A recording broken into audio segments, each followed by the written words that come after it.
Madam Jambang, for year 2021 and 2022, the book starts in February. 2021 and 2022 book boobu mu ngi door weeri February. Wow, February lañ dee door liggéey. Yes, we do start work in the month of February.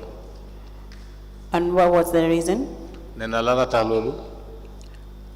Invoicing bi dañ dee invoice ba pare ñun collector yi doog a dem si field bi. Dañ am pour war a xaar gaay ba gaay invoice ba pare. We need to wait for them to make invoices. Then from there we then start our. January is the invoicing period. Yes. Kon January boobu pour invoice yi la. Okay. Wow. Yes. Madam Chair, we applied to tender 5 books of the witness starting from 2019 to 2022. Sorry, yes, 2022 December. All into evidence as an exhibit.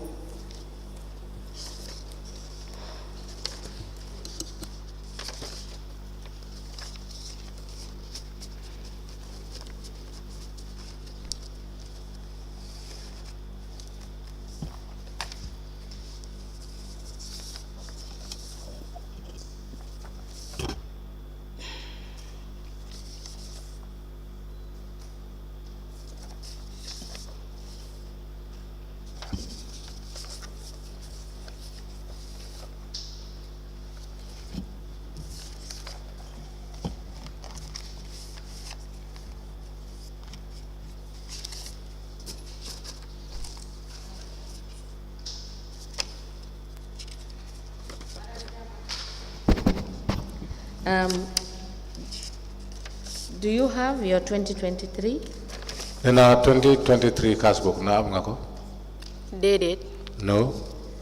You don't have your cash book for 2023? Nena cash book 2023 amee loo ko? Déedéet. Awma woon cash book 2023. No, I did not have any cash book for the period 2023. What was the reason? Nena lana taxoon? Dañ doon indi système bu ees pour ñu use digital. There was a new system, digital. So by that time, during that time, Mr. Kamara, former acting director, Mr. Kamara, the former acting director, ak Pa Modou Ndaw, and Pa Modou Ndaw, ñu ne système bi su ñëwee man maa am pour war a take care of the system pour nga xam ne. Both of them told me that whenever the system starts, I will be the one in charge to take care of the system. Pour nga xam ne payments yi maa am pour war a accept payments yi pour collector yi mun a draw receipts. So that I will be accepting payments so that the collectors will be drawn receipts. So did that happen? Wow, amoon na. Yes, it had happened. Do you have the entries for 2023 January 1st to the 31st? Nena kon nda am nga entry si system bi joge ko January 1st be kero bu mu am 31st 2023. Wow. Yes. Please note it down to provide that for us. Nena pour nga bind ko nga baña faté nga isi ñu yoy non print out yoy.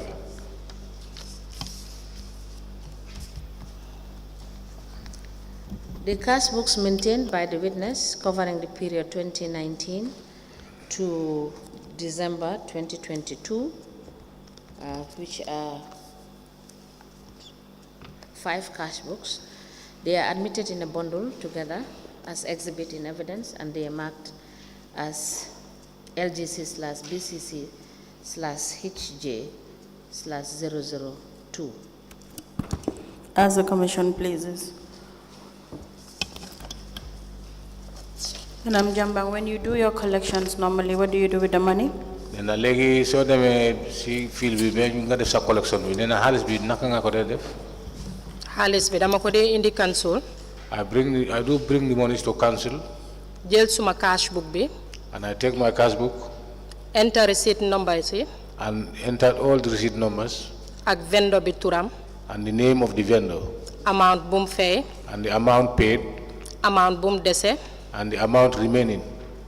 Then suma pare ma add total bi. Then from there I will add the total. Suma pare doga dem audit pour ñu verify. Then from there I go to the audit for verification. from audit suñ verify be confirm everything After verification and confirmed by the auditors, ma doga dem si cashier bi then from there I proceed to the cashier. ma deposit xaalis bi si cashier bi xaar ko mu There- confirm ko I used to deposit the monies and it is confirmed by the cashier. then after ma bàyyi ko fa Then from there I leave the monies therein pour mu tayal ma receipt for him to issue me with a receipt. Are you part of the people that will receive the receipts the next morning? Then that tam yow tam nekk nga keneen ko xam ne si suba lañ la dee yor receipt. déedéet because moom danga ko dee bàyyee book bi moom moo am pour war a tay receipt bi time bi nga ko joxee xaalis bi No, because the book is left with him, so he will issue a receipt to you after handing monies to him or her. Now, how many cashiers were there that you will normally pay to? Nee na ñaata cashier ñoo fa nekkoon yi nga xam ne ñooñu nga dee fay benn cashier one cashier. And that is, And nee na kooku mooy aji faatu ñang Aji Fatou Nyang.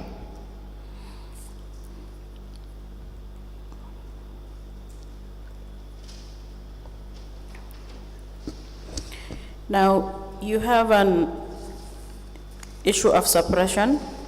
Nee na da nga am issue suppression mooy xaalis bu manqué. waaw Yes. Tell us about the suppression. How did that happen? Nee na kon léegi nga leeral ñu naka la loolu xewee. ñaar la dama war a explain ñaari yëpp ndax ma ñëw si first one bi There are two suppressions, so I don't know whether you like me to start with the first one or I go ahead with both of them. No, you can take it one after the other. You can start with the 47,000. Nee na mën nañ door si 47,000 bi soo jeexalee foofu ñu dem si beneen. How did that suppression happen? Nee na loolu naka la xewee woon. ok 47,000 bi This 47,000 it's a error is an error. instead of 41,000 Instead of 41,000, gaay binda 47,000 and they wrote 47,000. Who made this error? Nee na kan moo def error bi. foog naa it's from admin I think I think it's from the admin. And did you do the correction with them? Nee na ndax mujjee nga dem foofu pour ngeen mën a def correction bi. déedéet parce que bi ma ñëwee fii pour si investigation room bi No, because when I came here to the investigators, ñoom dañ ma ne 47 lañ fa gis instead of 41 they told me that they come across 47 instead of 41. Okay, now tell us about the 41. Nee na léegi nga wax ñu si am mbiri 41 bi. every end of year Every end of year, dañ dee am exercise buñ dee def we have an exercise that we normally do. Okay, talking about the exercise, now, are you part of the task force? Nee na soo ne exercise ndax yow tam bokk nga si task force bi. musuma bokk si tax force I te have never exercise laa dee I bokk have never been a member of the task force. I do join the exercise. That's the market sales exercise. Nee na boobu mooy market sales exercise mooy jaay bu dee am si marché bi. waaw boobu dama dee bokka Yes, I am involved in that. And which one now? Ak ban. ak exercise buñ dee def every end of year pour recover areas yi And the exercise we normally do every end of year to make sure that the areas are recovered. Okay, 2 exercises. Nee na ñaari exercise. Yes, you can please go on Nee na mun ngaa continuer. with the 41,000 as you stated. Waaw si 41,000 boobu nga leeral ñu foofu. dama am collection I had a correction on the 11th of November 2022 on the 11th of November 2022. Okay. bés boobu dama guddee wàcca si field bi That very day I was late to close from the field. ma decide pour yóbbu xaalis bi kër I decided to go along with the monies to my home because for aji faatu daf dee wàcca because Aji Fatou used to close at 4 o'clock. so after 4 to 5 laa jógee si field bi ma ne xaaral ma yóbbu xaalis bi kër I left the field around after 4 to 5, so I decided to go ahead with the monies to my home. bi ma àggee suma kër ba julli 5 ba pare Upon arriving my home and after praying 5 o'clock prayers, former director of finance Mr. Camara the former director of finance, Mr. Kamara, called me laajte ma ndax tey awma collection. and asked me whether today I did not make any collection. Okay, would the former director, Kamara, would normally do this with revenue collectors? Nena nda camera lolu yoon la bi nga xamne min na diko def di o ay revenue collectors yi. Déedéet. No. How much? I don't know. Okay, you can go on. Munu nga continue. Mu call ma laaj ma ndax tey awma collection. As I said, he called me to ask whether I did any collection on that very day. Ma ne ko waaw am naa collection waaye dama fekk aji faatu ñibbi ma yóbbu xaalis bi. I said yes, I did, but it happens Ajifatu closed before I came, so I went along with the monies. Mu ne ma indil xaalis bi fii ma denc ko. He then requested or instructed me to say, bring the monies here, let me just safekeep them. All right, when he said that, what did you do? Nena bu la waxe lolu yow lo mu yona def. Mooy suma boss ma ne waaw lim ma wax dëgg la tamit seefut suma kër. He is my boss, so when he said it, I say yes, that is true, because it's not safe. I have the monies with me here at home. And was that the only time that you clocked out late and you decided to go home with the money? Nena nda kero moy bes bo xamne bobu rek mo bobu nga wacha nga leta wacha nga halat harama anda halis bi ci kër gi. Wow. Yes. Okay. So when you go back to Mr. Kamara, what happened? Nena bi nga demé ci Mr. Kamara halana mu yona xew fofu. Tey da nga late lan moo tax nga late a ñëw. He then asked me, today you are late, what caused you to get late? Ma ne ko vendor bi moo ma wax ma xaar ko. I said to him, I was told by the vendor to wait for him. Loolu moom moo tax ma late a ñibbisi. These are my reasons why I became late. Okay, when he said that, what happened? Did you end up giving him the money? Nena lo fan lan nga mujjé def bu mu la waxé lolu ba paré da dang ko mujjé jox xaliss bi. Waaw dama ko jox xaalis bi. Yes, of which I did. I gave him the monies. And did he give you any receipt? Nena nda dafa la joxon receipt? Déedéet. No. Déedéet joxuma receipt. No, I was not issued with any receipt. And was it recorded anywhere on your cash book or anywhere to state that you've given him the 47,000 in the absence of the cashier? Yeah, bi ko joxe 47,000 bi na am nga fi ko bind wala am nañ fi ngeen ko bind pour woné né waaw dama ko jox xaliss bi moy 47,000 cashier. Déedéet bindut ko fen. No, he didn't write it anywhere. Daf ñu Go ahead, please. bindut ko fen. No, it was not written anywhere. Dafa just indi a piece of paper. She just brought a piece of paper, Binda suma tur. wrote my name. Génné 400 jox ma ko ci xaalis bi. She pulled $400 and gave it to me Mu ne ma ëllëgee su aji faatu ñëwee dina la récital. and said to me, tomorrow when Ajifado is in the office, you will be receipted. The 400 he gave you, what was that for? Nena ñenenti téeméer bu mu la jox boobu pour lan la? Mu ne put suma overtime payment bi.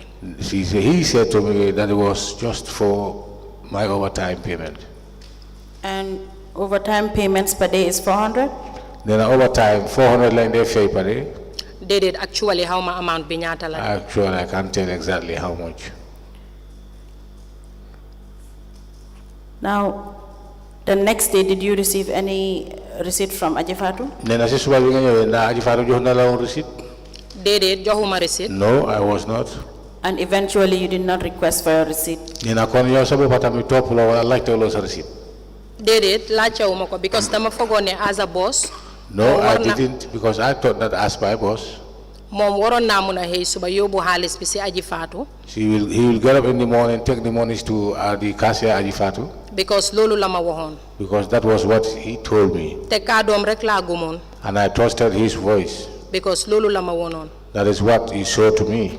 after laa doog a realize ne. Then after I realized that aji faatu recitaluma. Ajifatu didn't receive or receipted the monies. He didn't receive the monies. ma laaj aji faatu ruta recitaluloo ma. I then asked Ajifatu why that I was not receipted. mu ne ma jatu joxuloo ma sa xaalis. She said to me, you did not give any monies to me. demal nga laajte ki nga jox sa xaalis parce que joxuñ ma sa xaalis. And ask the person you paid the monies to. Yes, and did you go back to the director of the former director of finance, Mr. Kamara, to ask him about the money or the receipt?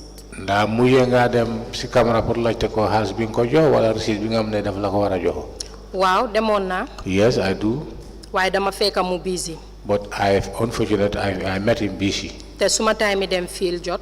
And it was my time to go back to the field. Sila fate ma dem field. I then forgot and I went to the field. Be end of year, be February. Up to the end of year, in the month of February. February which year? 2022. 2022. The collection was in November 11, 2022. Yeah. Yes. So, end of year till February 2023. 2020.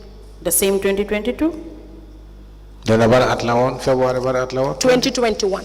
2021. Sorry, let's take the dates again.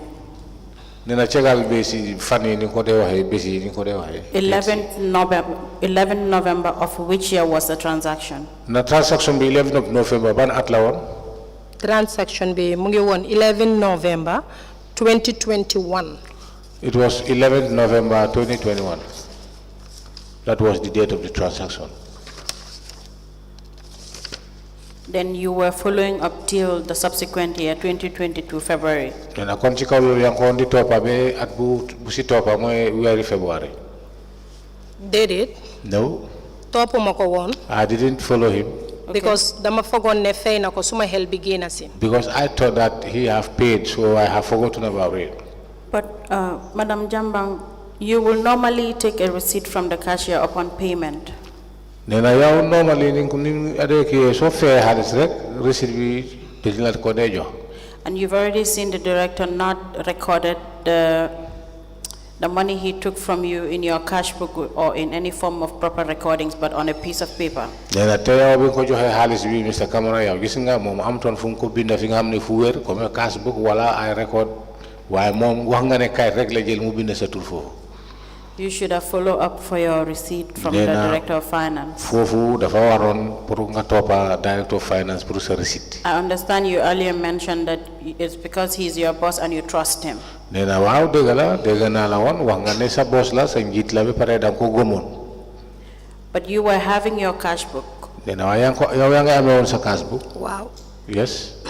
And that 47 collection day of the 11th November 2021 was blank without a receipt. Nena te bes bobu li nga am ne dox na ko cashier bi. Wow, lolu degala. Yes, that is very true.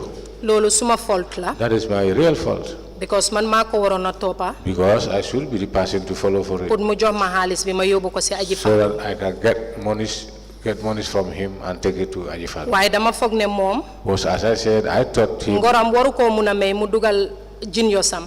No, I don't think as he is our superior, he will try to put us in a bad soup or a hot soup. Because God sikadom rek. Because he rely on his words. Sula waxe ne elek dina jox aji fatu halis bi. So when he told me that tomorrow I will give the monies to Ajifatu, Yow waxam rek nga muna gum. you will trust his words. Jefam munulo ko xam. You will not know his deeds. Okay, before we move to the next issue, talking about his juniors. Sorry, I beg your pardon.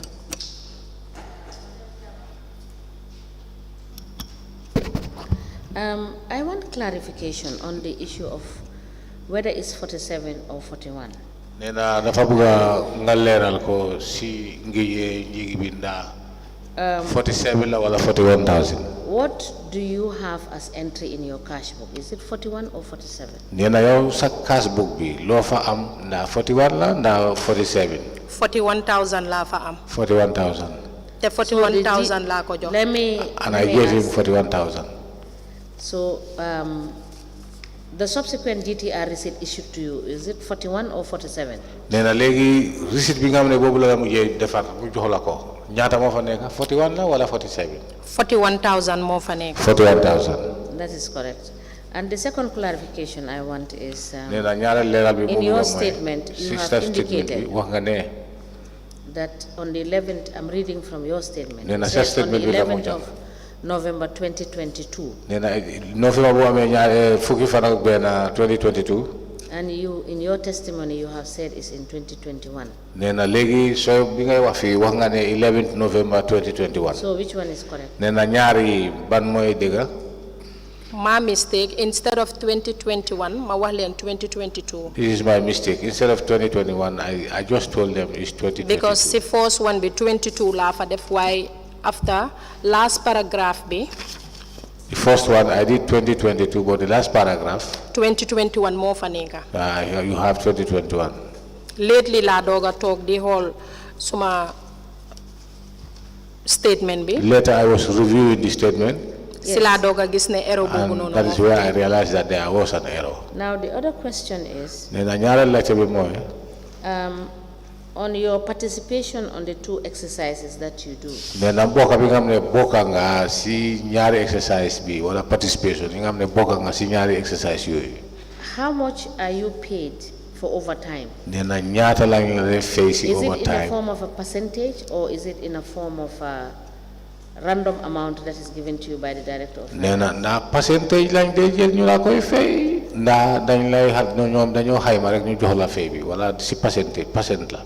Déedéet duñ dee fay si percentage. No, it's not paid as percentage. ñoom ñoo dee xayma rek ñu fay la. They just think how much you should be paid.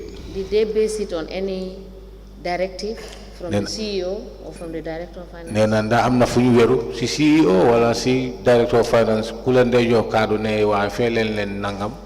Director of finance. Director of finance. Thank you. Nena So jërëjëf. on the market exercises on the fifth period, how much are you paid? Or is it based on percentage or is based on also Nena si fifth period bi exercise bi ngeen dee def ñaata lañ leen dee fay na si percentage tamit wala loolu tamit dañoo toog xalaat. or discretional amount given to you by the director of finance? Wala dañoo toog xalaat director of finance lu mu xalaat rek loolu lañ leen dee fay. waaw dañ dee xayma rek fay la. Yes, amul percentage. in the discretion of the director of finance. There is no like percentage. Collectors from 2019, that is how you have been operating? Nena kon depuis bi nga nekkee collectors depuis 2019 kon dafa mel ni yoon boobu ngeen dee nekk di def loolu wala loolu ngeen dee def toujours. You did not question as to why they give that discretional amount Nena yéen a mi for toog both your allowance and the exercise? kenn du laajte lu tax ñu leen di toog di xalaat ne lii lañ leen war a fay si seen exercice bi bu yëpp si li nga xam ne loolu lañ ngi liggéey. déedéet. No. Council, you may proceed.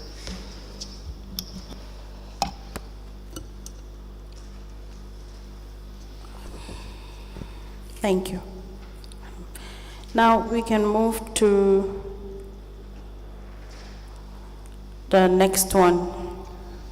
That is 135,000 issue. Nena léegi ñu dem si beneen fan mooy 135,000 issue. What can you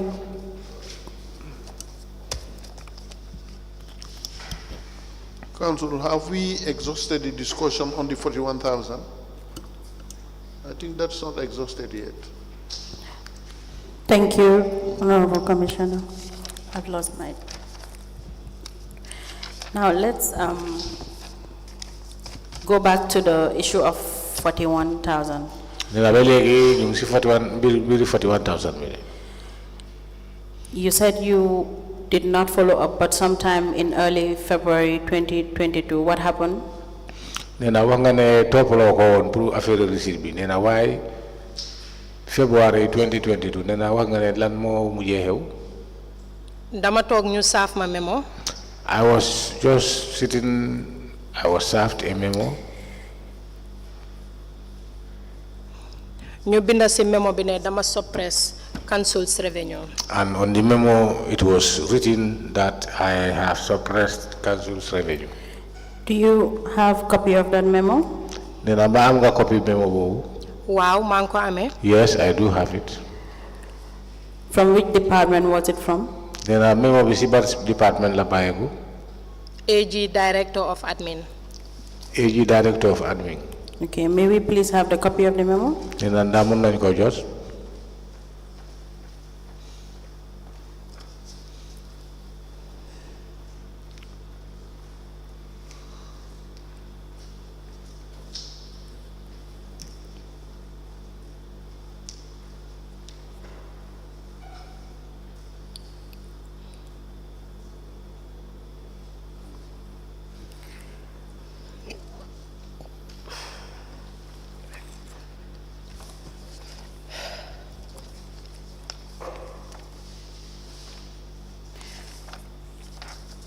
It's not one memo. There is a memo for the 8th of February 2022 and the issue of unaccounted and suppression of revenue dated 27 January 2022.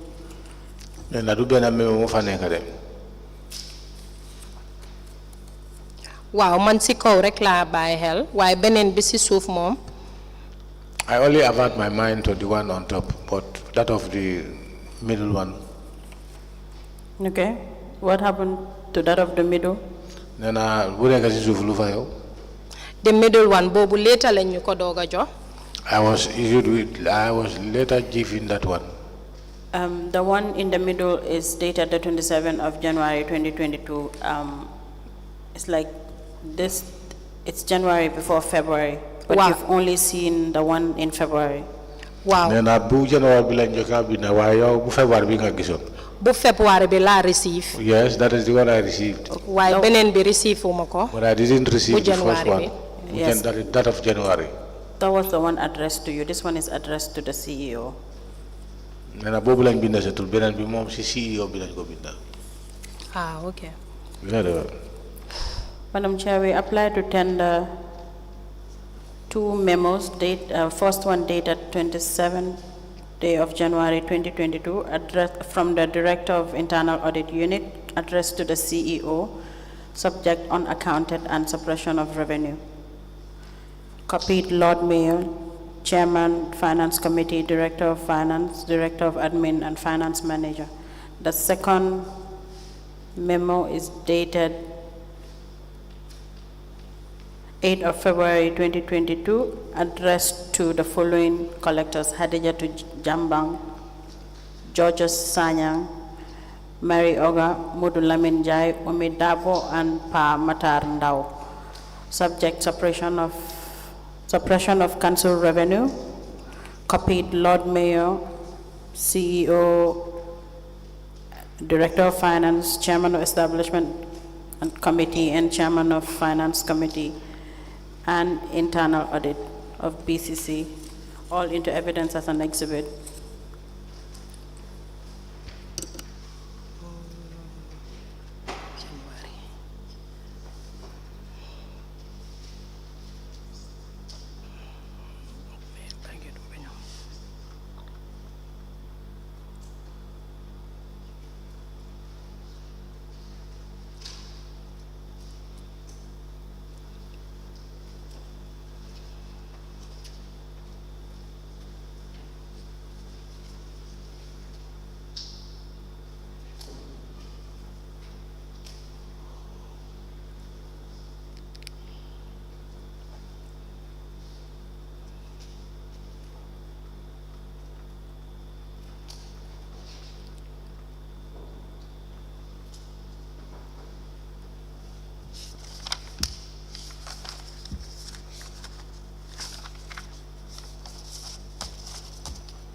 A memo dated the 8th of February 2022, the memo emanated from the acting director of admin. It is addressed to Hadijatou Jambang, Jojo Sinyan, Mari Ogu, Mudu Lamin Jai, Umi Dabo, and Pa Matar Ndao. And the subject is suppression of council revenue. It is copied to the Lord Mayor B.C.C, CEO, Director of Finance, Chairman Establishment Committee, Chairman Finance Committee. Internal audit and a file copy is maintained. The second memo, which is an internal audit engagement memo, is dated the 27th of January 2022. The memo emanated from the acting Director of Internal Audit. It is addressed to the Chief Executive Officer. It has the subject unaccounted and suppression of revenue. It is copied to the Lord Mayor, the Chairman, Finance Committee, Director of Finance, Director of Admin, Finance Manager. And attached to the said memo is a list of the various revenue collectors who did not account for revenues that they have collected. And the second attachment is the summary of unaccounted revenue. These documents are admitted in a bundle together as exhibit in evidence, and they are marked as LGC/BCC/HJ/003. As the Commission pleases. Now, Madam Jambang, upon seeing this memo, what did you do? Dama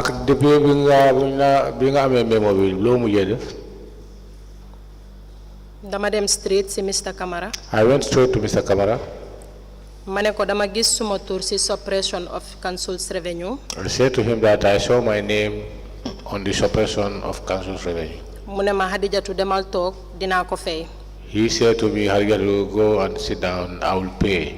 Mane ko lolu du wa. I said to him, no, that is not this year.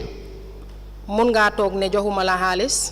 You will sit and say, you can sit and say, I don't give you monies. Dama buga rek nga fay xaliss bi aji Fatou mun ma recital. I want you to pay the monies because Alfaju is going to the bank. Mune ma wa baxna. He said, okay, that's good. Dina ko fay. I will pay. Ma tok rek. I was sitting. Sorry, ma return back suñ office. I then went back to the office. Ibu Drame ñew oma. One Ibu Drame came and called me. Mune ma ñew uyu Lord Mayor. And said to me, let me go and answer to the Lord Mayor. How long was this? Was it the same day that you confronted the Director of Finance? Then yaga bi moy lan na bes bi nga xamne bobu bena bes bi la bi nga dem ci Director of Finance. Wow. Yes. Okay.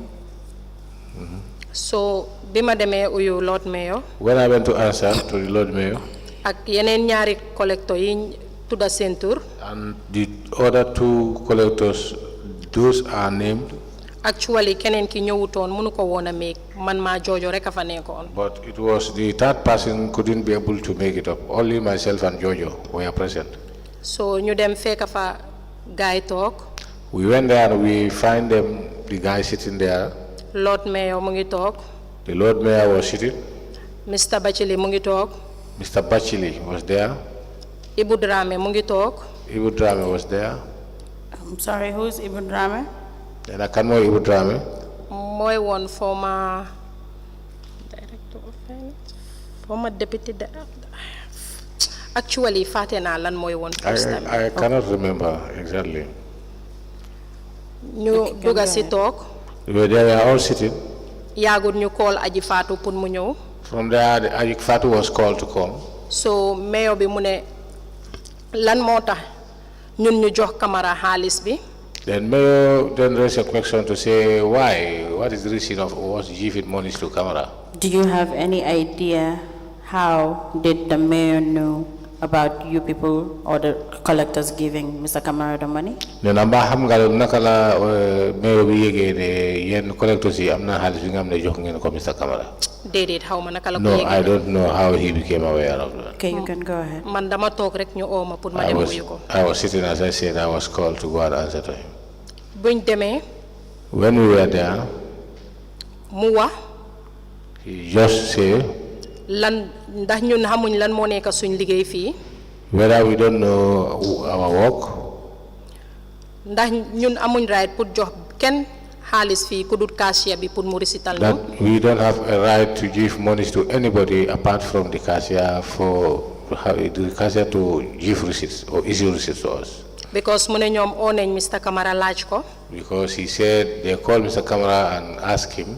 Mr. Camara mu ne moom ñun joxuñ ko xaalis. Mr. Camara denied to say we have given him monies. Unfortunately, Aji Fatou dugga si. During that period, Hadijatou entered.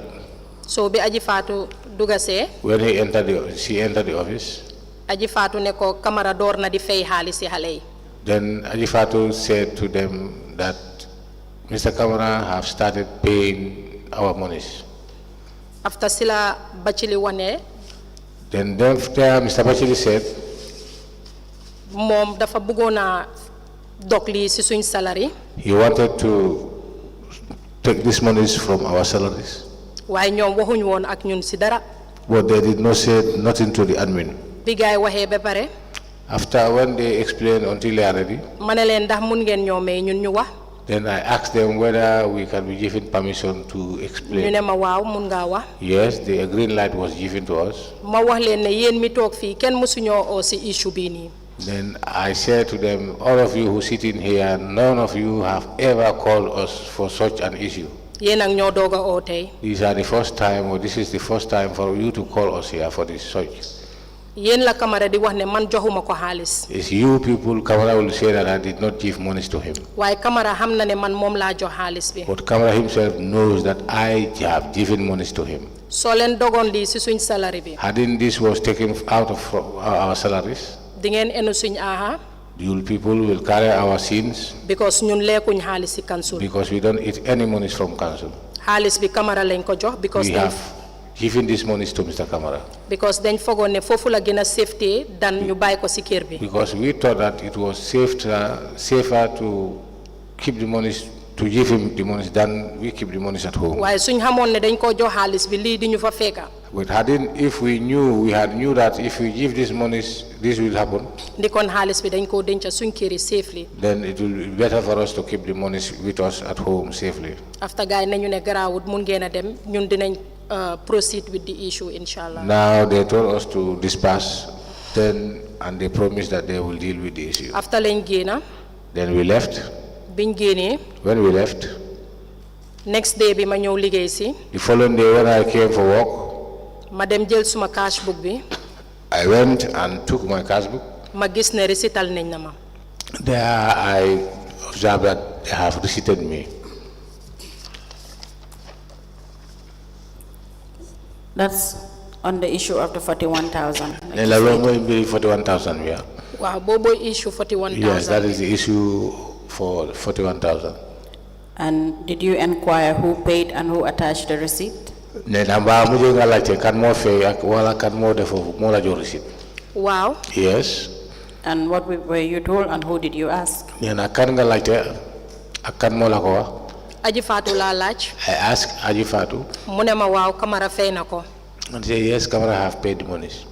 ma ne ko lan moo tax nga back date nga date ko date bi mu ne ma date bi mu ko fay moom lañ ko war a issue. I then asked him, why did you write these dates? He said yes, because the day the monies was paid, that will be the date I'll make wrote on the receipt.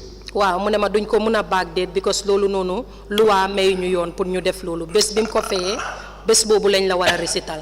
And she said to me, we don't have a right to backdate it because the day the monies was paid, that was supposed to be the day on the receipt.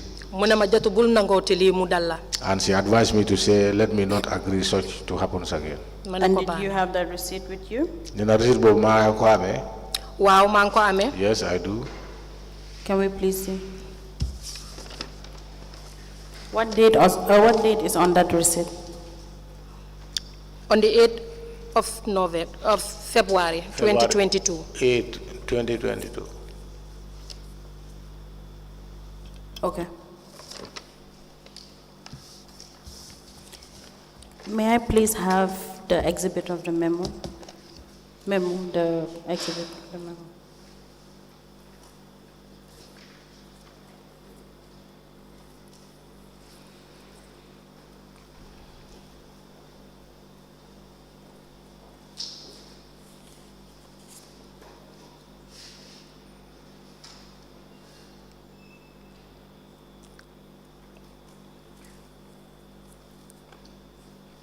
It was the same day that you guys had a meeting in mayor's office that this receipt was issued to you.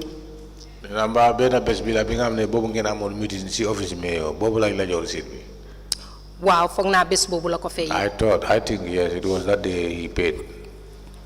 Okay, that's the issue of the 41,000 is resolved.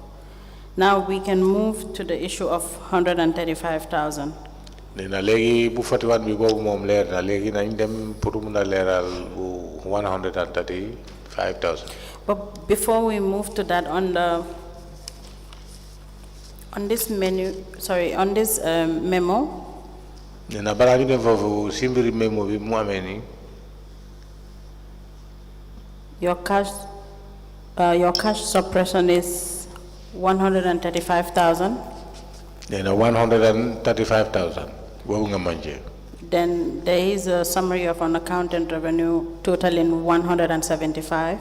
Nena so ko sété yeb li nga am ne manje nañ buñ ko xayma dem na be 175,000. Wow. Yes. Now can you explain to us, because if you add the two together, it's still past the 41,000. Legi nga leral ñu parce que ñaar yoy yeb soko dajale ben sa lolu na nga gis ne opana 41,000. Wow, loolu nekkutoon man suma fault. Yes, that wasn't my fault. Faulty cashier bi la. It's the cashier's fault. Because so demee through my cash book. If you check through my cash book, 2021 September 16. 16th of September 2021. Yes. 100,000 bi. Not 100,000. Check la woon. It was a check. Te moom cashier bi draw na receipt bi. And the cashier have drawn a receipt already. 35,000 bi cash la. The 35,000 was cash. Yep, on the same day, 16 September 2021. And it falls on the same day, 16th of September 2021. Cashier bi moo tayut suma receipt bi daf ko bàyyi si book bi. Si receipt bookam bi sorry. The cashier didn't tie the receipt on my cash book. He left the receipt on his on cash book. The cash books, in whose custody? Why do you leave your cash book with the cashier? Nena lutanga ba sa cash book si cashier bi. Because duty la put mu tayal ma receipt suma ko fayé payment bi. Yes, because it's her duty for her to tie the receipt therein after payment. I understand that, but after pasting the receipt, as you said, the cash book is your cash book. Nena waye bu mu attaché su attaché receipt bi ba paré cash book bo mom sa cash book la. Wow, suma cash book la. Yes, it's my cash book. But from what you were explaining, it's as if it's never in your custody. Nena waye sa ni nga waxé dafa melni book bobu nekk do ci sa loxo. Wow, book bi nekkut man mako mom personally. No, it seems it doesn't mean that I own the book personally. Book bi boogi B.C.C la Banjul City Council. The book belongs to B.C.C, Banjul City Council. Suma liggéeyee li ma fa def ba pare. Whenever I'm done with it, accounts lañ dee yóbbu book yi fa lañ ko dee bàyyi. we normally took these books to the account. That's where we leave them. Alaawuñ kenn pour mu génnee cash book yóbbu ko sa kër. Nobody was allowed to go along with the cash book. Because soo ñëwee put fay. Because when you come to pay, sometimes di nga fekk cashier bi mu ngi busy. sometimes you might find the cashier busy. Su compté sa xaalis bi ba pare. When she accounted the money, your money is already. daf laa ne dugal ko si sa cash book bi. You say then enter that in your cash book. After dinaa la recital balaa maa wàcca. After I will be receipting you before I close. Su boobaa nga ne ko waaw yow nga génn dem. There you agree to say yes, then you go. moo tax cash book bi dee mun a nekk si moom ba the following day. This is why the cash book sometimes stay with her until the following morning.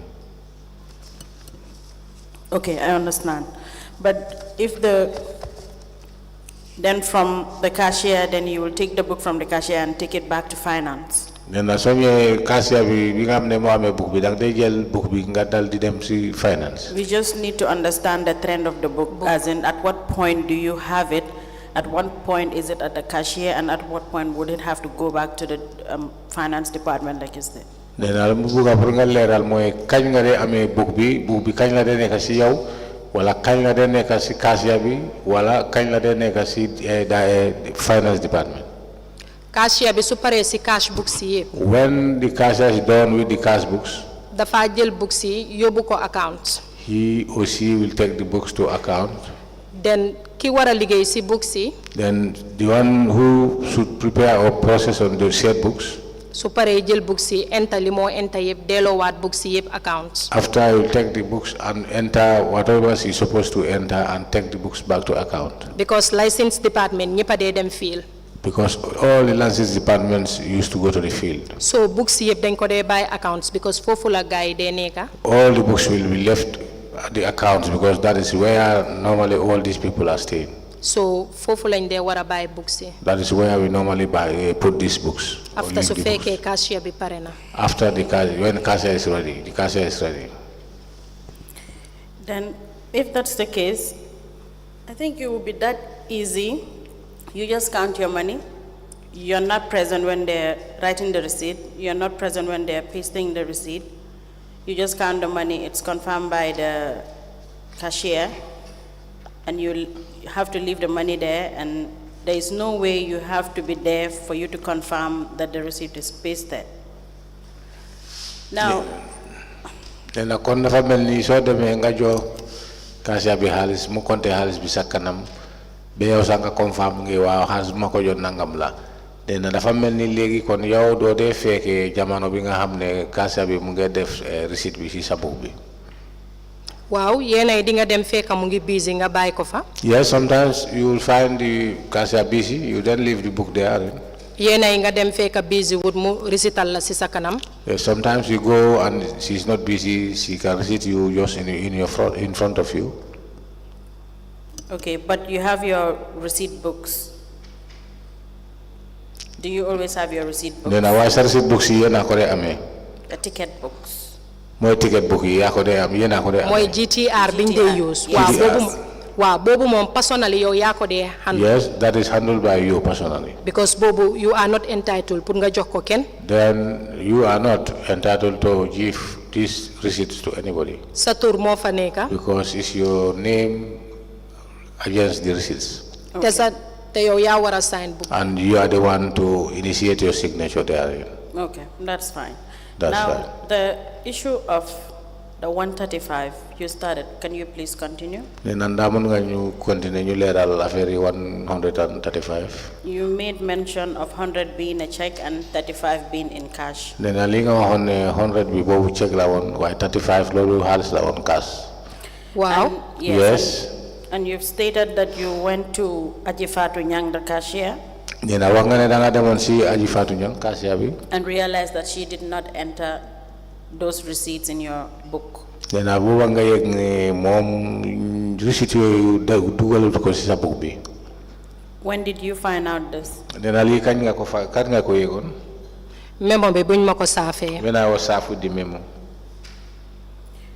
But from the time you've paid this to her until the time you received the memo, how long was it? Nena yaga bi kañ la bi ko joxe xaliss bi ak bi nga jotté memo bi. Dem na be ay 4 to 5 months. 4 to if 5 I can months. recall. And now, again, you see why I was asking about you knowing the receipt or you being there when you receipted and having proof of payment. Nena gis nga li mo taxoon mu la laajte pour receipt bi bo ñu la ko day jox ak pour woné né dëgg la xaliss bi jox naa ko fa wala fay naa ko. Wow. Because, Yes. sorry, because that will indicate the time you've paid and that you're present and you've seen it pasted. Because if you don't check your book and you don't know the time or when not they paste the receipt, you will never know if it's paid. Nena li mo tax da nga wara fekke fay bi nga check sa book bi nga xam because so fekke do nga xam kañ lañ fayon do xam ban bis la ban jamono wala ban waxtu. Wow, loolu dëgg la. Yes, that is true. But sometimes liggéey bi moo dee bari si sa boppa bi ba dang dee jaxasoo sax. Yes, sometimes because of the load of the work it makes you feel confused. And eventually, Hadijatou, the cashier, did the correction or she resolved the issue? Nena Hadijatou lan la mujjé def. Waaw bi ma demee ma laaj ko. When I went to her and I asked her, mu ne ma déedéet tay naa ko. she said, no, I have ma ne ko déedéet attach the receipt therein. ma ne ko déedéet seetal cash book baa ngi nii tayuloo I ko said, no, you didn't attach it. This is the cash book. Check mu ne it. ma kon baalal ma dama fàtte xaaral ma dem si suma GTR bi She said to me, forgive me, I know I forgot. Let me check my GTR. mu dem si GTR am bi gis fa receipt si There ne she draw woon went na ko ba to pare GTR and found that the receipt is therein. And the dates on the GTR correspond the day you gave her the money? Nena bés bu nekk si GTR bi date bi ak bés bi nga ko jox xaalis bi nena ba nekk na benn bés. waaw yëpp benn la Yes, when it is the same day. Okay. Let me tender the receipt. The receipt of the payment for 41,000 as paid by the Director of Finance, Mr. Camarano. Nena receipt bi wone na ne 41,000 bi boobu Mr. Camara fay na ko. waaw Yes. Madam Chair, we apply to tender the extract of the receipt of payment dated 8 February 2022 for the sum of 41,000 into evidence as an exhibit.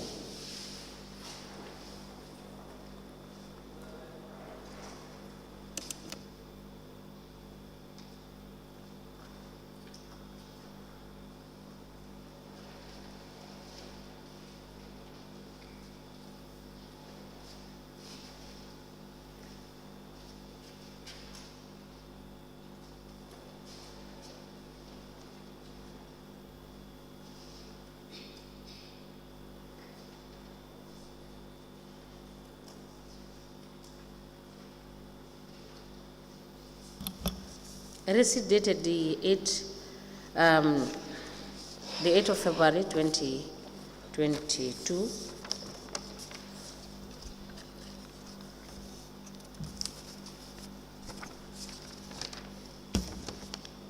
is hereby admitted in evidence, and it is marked as LTC/BCC/HG/004. As the Commission pleases. Now, Madam Jambang, do you still work for BCC? Ba léegi yaa ngi liggéeyal BCC. waaw maa ngi liggéeyal BCC Yes, bi I'm léegi working for BCC. Now, the cash suppression issue is how many? It's for the 6 of you. Nena cash suppression man bi nga xam ne xew na foofu yéen juróom ñi benn la woon. Do you know if all these 6 people still work for BCC? Nena ndaa am nga xam-xam yooyu si juróom-ñaar benn nit yooyu noonu ndaa ñoom ñëpp ñu ngi liggéey BCC bi léegi. foog naa ñaar ñoo fa nekkut di liggéey kenn ki dafa pension foog naa mooy Mout Lamine Njie. Yes. I think only the ak 2 of them are not therein, but the one of them is pension, that is Modou Lamine Njie ak Jojo Sanyang. and Jojo Sanyang. waaye Jojo moom dafa bokk si ñuñ toogloo. But for Jojo is among those that they were told to sit and wait. Which is still in relation to this suppression. Nena loolu bokk na si affaire yi ma ci xaalis boobu. understanduma sa question bi.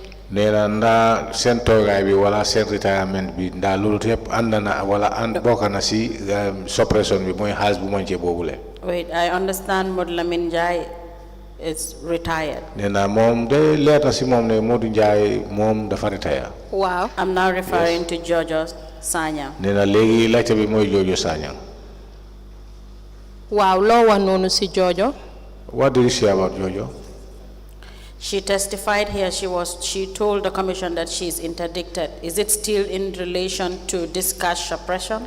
Nena moom wax na fi de bala yow nga ñëw fi moom dafa nekk fi mu wax waaye moom ta wax na ne ba léegi dañ ko wax pour mu toogangum nena ndaa toogaam bu boobu bokk na si xaalis bu manqué boobu le. déedéet bi issue bi nii toog nekkut boobu lañ ko toogloo. No, it's not about this issue. because issue bi nii settle na Mr. Camara settle na ko ba pare. Because this issue have been settled by Mr. Camara already. moom case am beneen la. I think she have a different case. xam naa ne moom dina leen mun a explainal further details. She is in the position to explain. I understand. I wasn't about to ask. Anyway, do you Do you have any loan and or advance salaries with council? Nanda musunga leb council wala musunga jël xaalis in advance bala salary bi di jot. Did it? No. Did you receive any form of support from council? Nanda musnañ la jot dara pour jàppale la mën la dimbale. Wow. Yes. What form of support? Nena ban façon support la woon.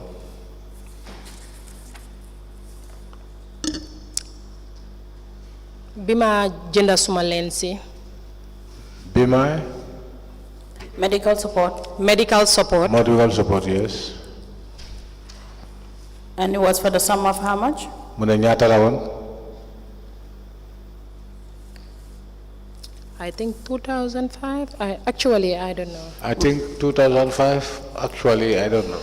When was this? Nena li kañ la woon.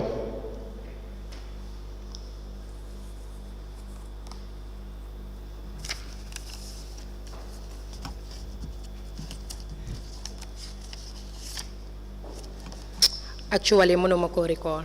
Actually, I cannot be able to recall. You can note it down and provide us with the information. Mun nga ko bind pour nga jàppale ñu nga leeral ñu. Madam Jambang, do you run any other business aside from council job? Nena su dul liggéey bi ngay liggéey ci council ndax am na beneen business bi nga dee def. Wow. Yes. What sort of business? Nena ban business la. Dama dee jaay. I used to sell. Is it a registered business? What exactly do you sell? Nena ban façon business na dang ko register mu ne lan nga dee jaay. Dama dee jaay bagage goods la dee jaay. I do sell goods. Yenay ma am order. Sometimes I do have orders. Catering. Catering. Okay, what's the name of your business? Nena sa business bi nu mu tudda. Déedéet amut tudde. There is no name for it. It's not a registered business. Nena kon business bi register la ko. No. All right. In the absence of any questions from the commissioners, Madam Chair, that will be all for this witness.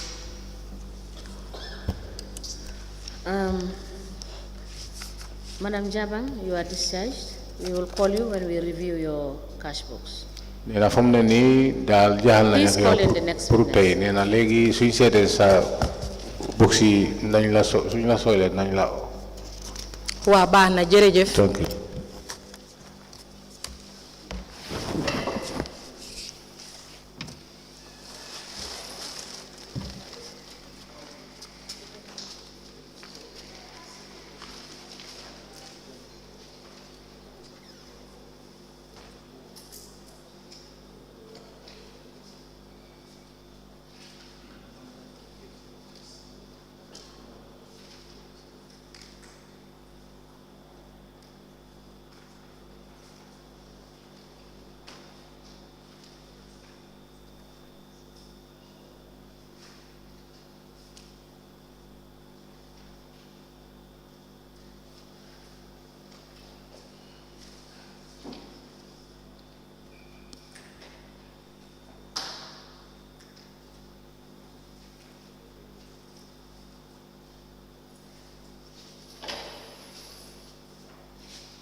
Good afternoon, Madam Witness.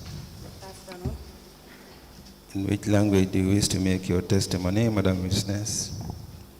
In which language do you wish to make your testimony? Okay. Mr. Boja, you can help the witness. Very well. Welcome to this Commission of Inquiry into Local Government Councils and Related Matters. Nena ñu ngi la ndokale ci commission bi fi. What is your religion? Nena lan mooy sa diine? Islam. Islam. Do you wish to swear by the Holy Quran or make an affirmation? Nena léegi comme jullit nga nda pare nga pour nga téye Quran nga waat wala da nga ekkati sa loxo nga waat? Yes, I'm ready to take Madam work. Chair, the witness wishes to swear by the Holy Quran. Hold the Holy Quran. No, your right hand. And then repeat after me. Can we speak into the mic clearly for everybody to hear? I, Waxal ne man Man, Maimuna Touray, Maimuna Touray Maimuna Touray, do swear that ne waat naa ne waat naa ne I'll speak the truth, naa wax dëgga dinaa wax dëgga the whole truth, dëgga rek dëgga rek dëgga rek and nothing but the truth. du dara du dul dëgga du dara du dul dëgga So help me God. suma diggante yàlla. suma diggante yàlla. Thank you. You may be kindly seated. Madam Chair, the witness is sworn. I have the honor to hand over the witness to for us to proceed.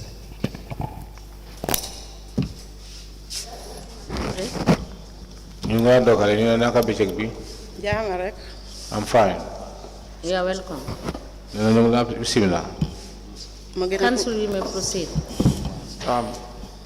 Please tell the commission your name. sa tur ak sa santa. man maa ngi tudda Maimuna Touray.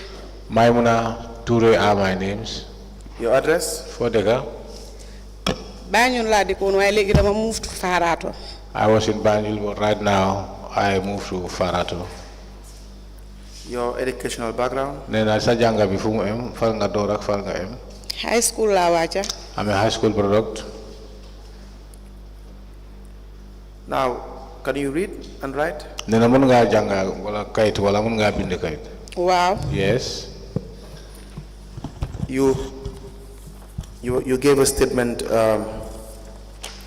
an additional statement on the 9th of October 2023 and on the 3rd of December 2024 respectively. nee na da nga joxe woon ñaari statement. waaw. Yes. Please go through the statements that you have been given by currently, and you tell us whether it's the same document that was obtained from you.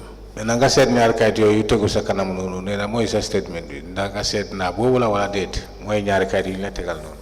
waaw baax na.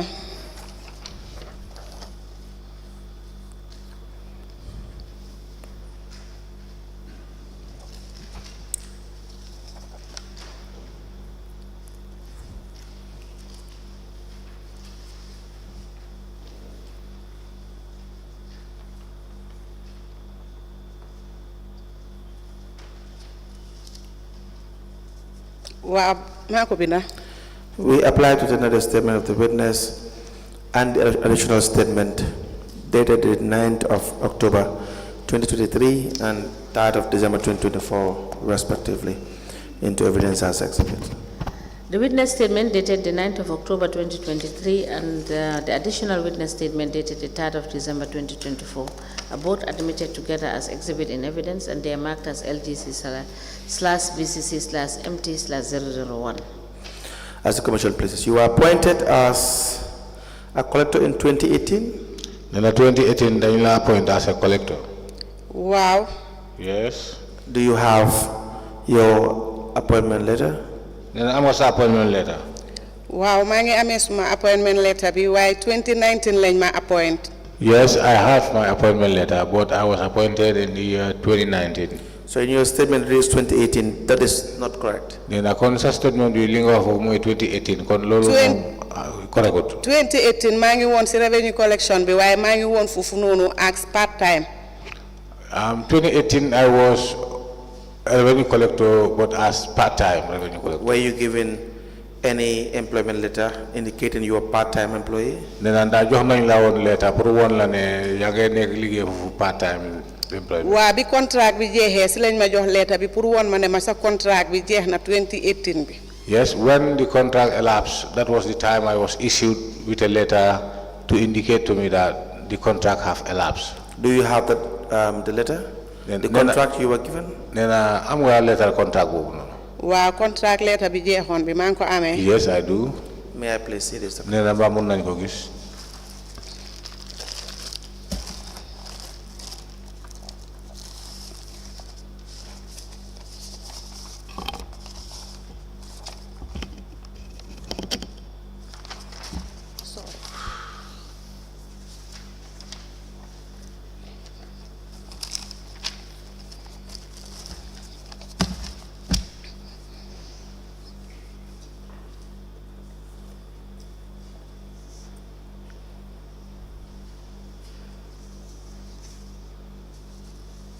Now, this is to notify you that you have your contract as a revenue collector has expired on the 31st of January 2019. This is a notification letter. Yes, this is what I was issued with. But when you were taken on board as an employee on contract, were you issued with any document? Nena lu moy la legi moy buñ la jëlé part time bobu bi nga wax comme contract bi nena jamono bobu nda dañ la joxon letter de la bu lay woné né jël nañ la way part time. Dédé joxuñ ma bobu ben letter. No, I was issued with none. Now how were you employed on contract? Nena kon liggéey contract bobu bi nga doron naka lañ la jëlé on ci liggéey bobu part time bobu. Waaw Mr. Nyang moma jëlone. I was employed by Mr. Nyang. Who is Mr. Nyang? Abdoulaye Nyang. Abdoulaye Nyang. Who is Abdoulaye Nyang? Nena kan moy Abdoulaye Nyang? Mo nekkon sun finance director bi. He was our finance director. Now you knew there was a vacancy and you applied for it, or? Nena nda da nga yegon ne amna fa place nga dal di bindé moy application wala? Dédé man dama bindon application yu bari ma yobbu ko ci different areas. I wrote a lot of applications and served different areas. Now, have you had any relationship with Abdoulaye Nyang before? Nena Abdoulaye Nyang da amna li ngeen séhanté bala boba? Musuma ko xam sax. I have never knew him before. Now, who employed you in council? Who brought you to council? Nena kan mo la yobu ci council? Understand ma la de. Kan mo la yobu ci council? Who introduced you to Abdoulaye Nyang? Wala kan mo la wa affaire Abdoulaye Nyang? Late Laiba. Late Laiba. Right. You have a relationship with the late Abdoulaye Ba? Nena Abdoulaye jëm ci Yalla Abdoulaye Ba nda am nga li nga séhanté ak mom? Dédé. No. Now, how did he, the former mayor, late Abdoulaye Ba, introduce you to Abdoulaye Nyang? Nena kon naka la démé be former mayor bi Abdoulaye Ba dal di la introduce ci Abdoulaye Nyang? Wow, man ñun ñep Banjul lañ dëkka. We are all citizens or residents of Banjul. So bima bindé suma application bi. When I wrote my application, Ma yobbu ko fofu nonu. I took it therein. So silama laaj yow fan nga joggé? He then asked me, where do you come from? Mané ko Tabaku Road la joggé. I said to him, I'm from Tobacco Road. So mu ne ma dropal sa application bi fi suñ la soxlé dinañ la call. Then he said to me, now you drop your application here. Whenever they need a rise, we will call you. Wa after sila tok rek bena bes ñu call ma. There I stayed for, it happens one day I was called Ñu ne ma mun nga uyu ci council bi. to say you can answer to council. So bima démé Upon my arrival therein, ñu ne ma vacances amangut de waaye ñu ngi nit collectors waaye dañ la jëlangum nga nekkangum fofu nonu du train. I was told that there wasn't any vacancy yet, but they need revenue collectors, so I can stay there and start to train. Wa ñu ne ma nga train be bala nga munale tombe vacances su amé ñu jël la. Then I was told to stay and train whenever there is a vacancy, I'll be employed. Now, were you paid? Were you given a remuneration for this? Nena jamono bobu na so liggéey am dañ fa am fay mu ñu la day jox ci part time bobu. Wow, 1,100 and 1,002 something la de waaye mun na fatale ko ñaata I was paid 1,200, but I cannot remember exactly on top of Were you what. paid? Naka lañ la dé ci xaalis bi la na day jox nga. Wa xaalis lañ ma dee jox ci kaasiya bi laa dee dem foofu laa dee jëlee suma salary boobu. I used to receive my salary from the pay table. Now, 2019, you were formally employed. Then in 2019 lañ la mujjé jël liggéey. Wow. Yes, that's correct. Do you have your appointment letter? Then I am appointment letter. Wa man ko amé. Yes, I do. Were you confirmed after 2019? Then about 2019 bi fa joggé dañ la confirm moy confirmation. No, joxuñ ma confirmation letter de appointment letter rek lañ ma jox. Only appointment letter. I wasn't served with a confirmation letter. May I please see your appointment letter? Then I'm bamun nañ ci sa appointment letter. Original bi na mun naa la jox copy bi. The original or the copy? Copy bi.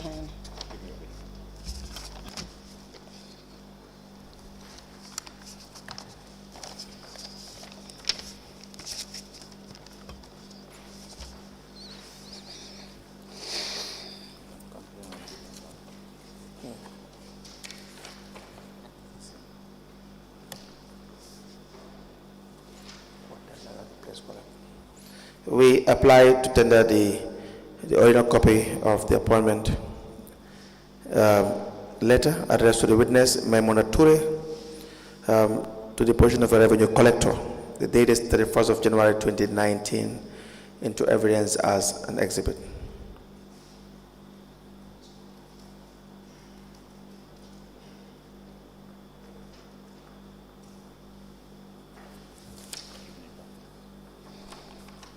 And the notification of expiration of contractual agreement addressed to the witness, Maimuna Touray, the revenue collector, on the 2nd of January 2019, into evidence as an exhibit.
A letter dated the 31st of January 2019 with reference R/B.C.C/P/17/T in brackets 22 addressed to Maimuna Touray, Revenue Collector, and the subject is appointment as Revenue Collector. It is signed by the CEO. It is copied to the Lord Mayor, Admin Manager, Acting Director of Finance, Audit Manager, and a file copy is maintained. A letter dated the 2nd of January 2019 with reference 9/B.C.C/P/17/T in brackets 22. It is addressed to Maimuna Touray, Revenue Collector, and the subject is expiration of contractual agreement. It is signed by the CEO and it is copied to the Lord Mayor, Acting Director of Admin, Acting Director of Finance, Audit Officer, and a file copy is maintained. These two documents are admitted as exhibit in evidence and they are marked as LGC/BCC/MT/002. Ask the Commission, please. Now,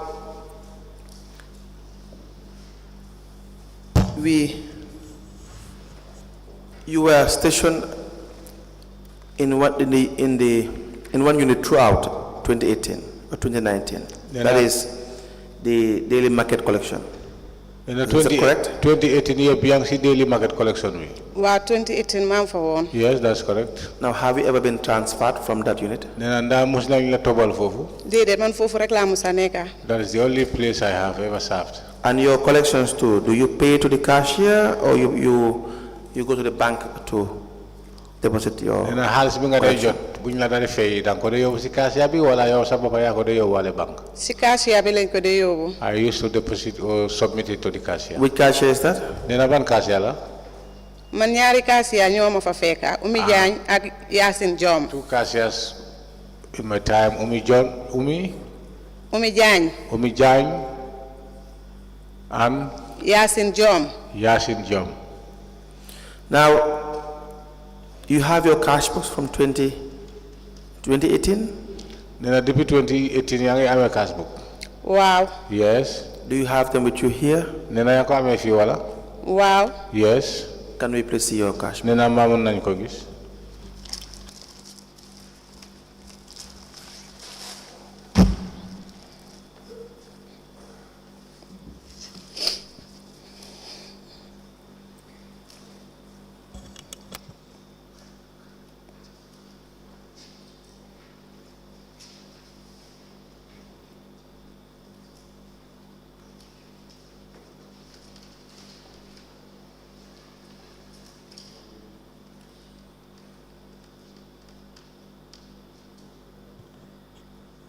we apply to tender 4 cash books. The witness Maimuna Touray for the market daily collection unit. The first is from 2018 to 2019. We have from 2020 to 2021, from 2021 to 2022, and the last cash book is from 2022. To be admitted into evidence and marked accordingly as an exhibit.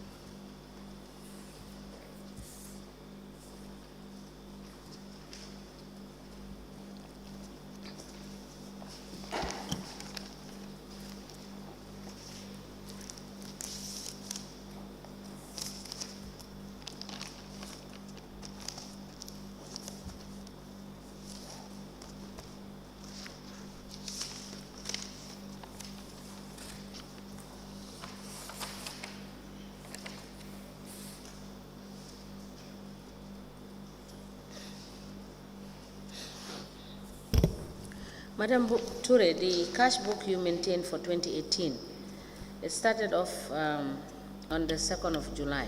What happened to the cash book from the 1st to being July ame on 2nd?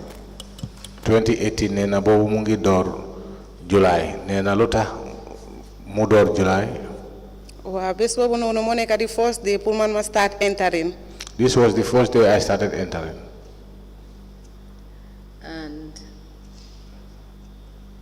when were you appointed? Nena kañ lañ la appoint? Man 2018 last start B.C.C. lolu mu ngi nekkon February. I started 2018 in the month of February. Waye ma ngi won comme under training gaay dañ ma don train dama anda ñom ci field bi ñu ma won. But at that time it was a training. I was just accompanying them and they were showing me. So bes bima doore di recital suma bopa di demal suma bopa ci field bi moy that very day bima started di recite suma book bi. This is the very day I started reciting myself, and that is the day I started recording on this cash book.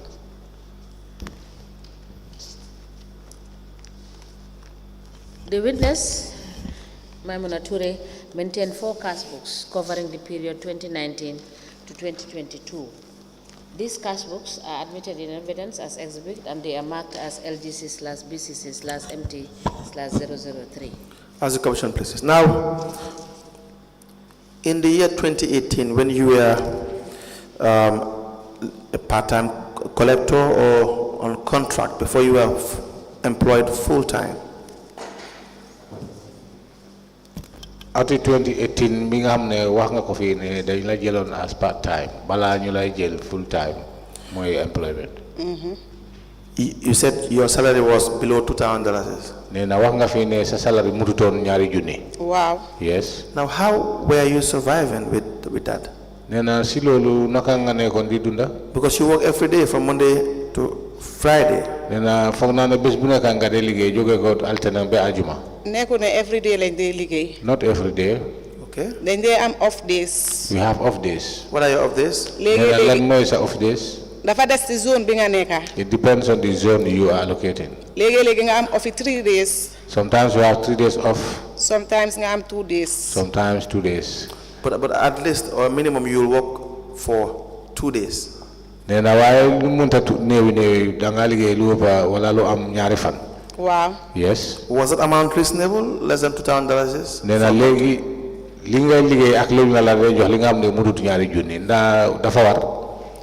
Waru tonde waye nak legi nak naka lay def parce que time bobu nonu ma ngi soxlon liggéey bëgguma wona tok ci kër bi. It was not reasonable, but how for do? Because at that time I needed work because I was only staying at home. No, but do you have other benefits from the work? That's what I'm asking. Nena waye amna tamit ay lo xamne dang day njëriñoo ci biir liggéey bi. What motivates you for entire year that you are paid less than $2,000 and you are doing whatever, collecting revenue? nee na te yow soo liggéey bi si xaalis bi la ngay jël xaalis di ko dugal ba pare duñ la fay lu dul lu mutut ñaari junni. Is that not risky? nee na ndax loolu nekkatu yoon boo xam ne wala liggéey boo xam ne tamit liggéey bu risque la. In the sense that it may tempt you to take money from the amount you collect. parce que lu muy wane mooy nga dem di liggéey xaalis ngay liggéey di jot xaalis di ko yóbbu place bi pare luñ lay fay xaalis bu néew la ndax loolu mënut a tax nga laal xaalis bi. déedéet musuma laal seen xaalis. No, for me, I have never touched their monies. You've had the issue of revenue collectors using fake receipts. Have you ever had that? Nena nda musunga dega ay revenue collectors ñi nga xamne dañoo jaay ticket yu bon yi nga xamne yu warut. Ñu wax fake tickets. Man musuma ko dega de. I have never had. You never had a claim of collectors using receipts that are not accounted for. Nena musulo dega tamit ñi nga xamne dañoo jaay ticket yi nga xamne kenn du leen xam fan la bir mi duggé. Man lolu musuma ko xam. No, I have never. Now I am telling you that this is a case that had been happening in all the area councils. Nena legi mu ngi la ko leral wala mu ngi la ko yegal ne li nekk na lo xamne def de xewi ci council ci. Printing their own tickets. Dañoo liggéey defar seen own tickets. You give it to the vendors. Ñuy dem di ko jox jaaykat yi. So but then if you don't have enough or reasonable pay, Nena because sooy liggéey amuloo fay bu mut. This may be probably the reason why one or two people may engage in such activities. Nena mën naa nekk loolu moo de tax kenn wala ñaar di dal di bokka wala di bokka seen boppa si jëfandikoo yooyu jëf yu bon yooyu. Now you've had issues regarding cash suppression. Nena am nga issue yi nga xam ne bokk na si xaalis bu manqué. Now in your statement you had said that you will give these monies to Yasin John, is that correct? Is it Yasin John or Jom? Yasin Jom. Jom. J-O-M-E. Yes. Nena wax nga fa ne am nga jamono yi nga xam ne xaalis bi nga doon jot danga ko doon jox kaase mooy Yasin Jom. Waaw moom laa jox xaalis bi. Yes, I gave the monies to her. But you have receipts for all these collections. Nena dafa mel ni xaalis bi nga ko doon jox yëpp danga doon am receipt. Waaw maa ngi amee suma receipt si yëpp. Yes, I have all my receipts. And in your cash book, all your receipts are present. Nena si cash book bi tam sa receipt yëpp ñu ngi fa. Waaw si cash book bi tam suma receipt yaa ngi fa man. Yes, I have all my receipts in the cash book. Now, are you normally audited? Nena nda dañ la de audit. Waaw suñ demee si field bi ba ñëw dañoo dem si market master bi. Yes, from the field, whenever we are back, we go to the market master. All right. Market master bi dafa war a daf ko verified after ñu dem fay si cashier bi. From the market master, you have to verify, then after we proceed to pay at the cashier. So you don't go to the internal auditor? Nena doo leen def si internal audit. No, ñun duñ dee dem internal audit si field bi. Waaye ñoom dañ fa dee ñëw time to time. We don't go to them, but they do come to us time to time.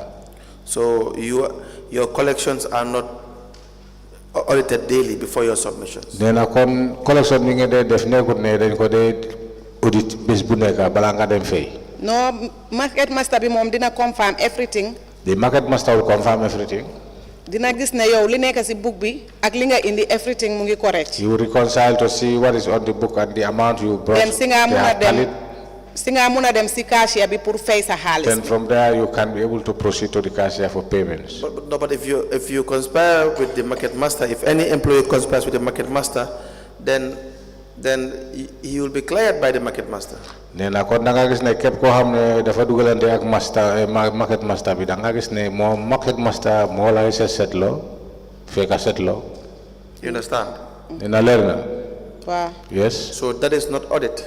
Nena loolu du audit. Because it's one and the same team. Nena benn team bi la rek. Your leader tells you to come and bring your cash book and your collections verification. Sa njiit mu dal di la ne isil xaalis bi ak sa cash book bi pour ñu seet ñu xayma ko. You happen to agree with him. Nena soo nanguwee ak moom. And conspire with him. Mun nga dégg ak moom. Then he will clear you.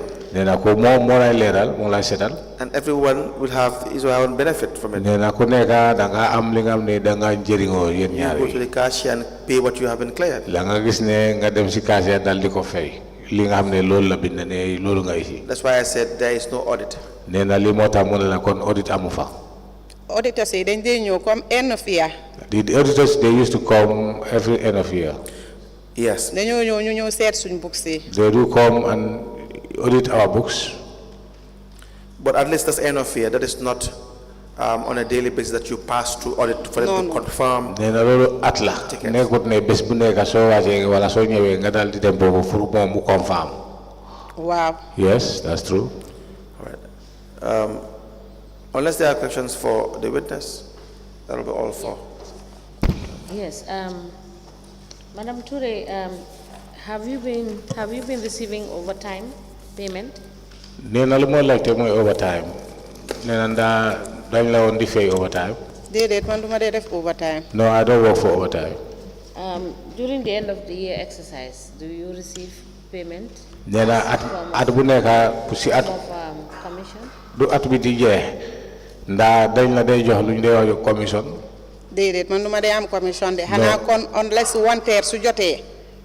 I do not have commission unless when there are public sales. Suñu wàccee ci ground bi comme ñu jël ñun ñu dem ci ground bi. When we are picked up to go to the ground. Pour ñu liggéey wanteer bi. To work for the general sales. Su jeexee. Whenever it is finished. Boobu dañ ñu dee fay. Then there we are paid. Wow, loolu laa dee mun a. How much over the years can you remember being paid? Neena si at yi yëpp ñaata nga wala mun ñaata nga fàttale ko boobu lañ lan dee fay si yooyu. Am na boo xam ne 2,500. I can remember one 2,500. Yes.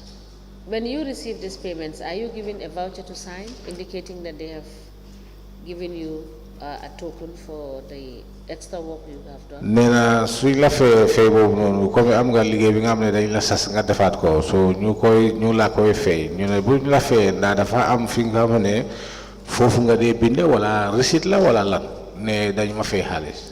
Waaw am na paper bu ñu fa dee teg. Képp ku ñu fay rek da ngaa sign. There is a paper. Whoever is paid, you need to endorse your signature there. So is it daily, and what is the length of the duration of time that you are paid for? Nda bés la wala suñ lay fay lan lañ la day fay nda weer la day fay wala bés la wala semaine mooy length. No, I did not say a month. I said what is the duration? Nana loolu mooy duration bi lan mooy duration bi yaagaay bi. If the activity is 1 week. Are they paid daily or are they paid at the end of the week? Nena su fekkee ne semaine ngeen dee liggéey ndax wi semaine bi su jeexee lañ leen dee fay wala bés bu nekk ñu lay fay. Waaw foog wanteer bi liggéeyuñ wanteer bi yëpp ba mu jeex si la ñu soog a fay. At the conclusion of the work, when it is ready or the work is finished, that is the time they paid. So you are never paid a percentage of the collections you have done? Duñ la defee percentage si xaalis bi nga xam ne boobu nga jot. Musuma koo am. I have never get that. Council, is that all for the witness? Madam Touray, we will call you when we review your cash books.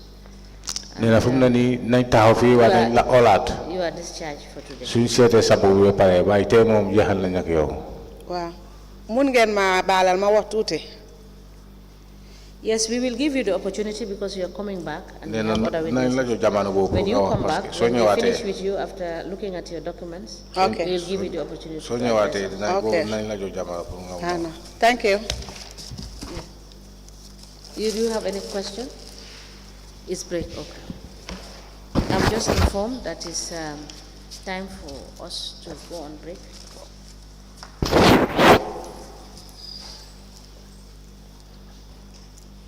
We may rise.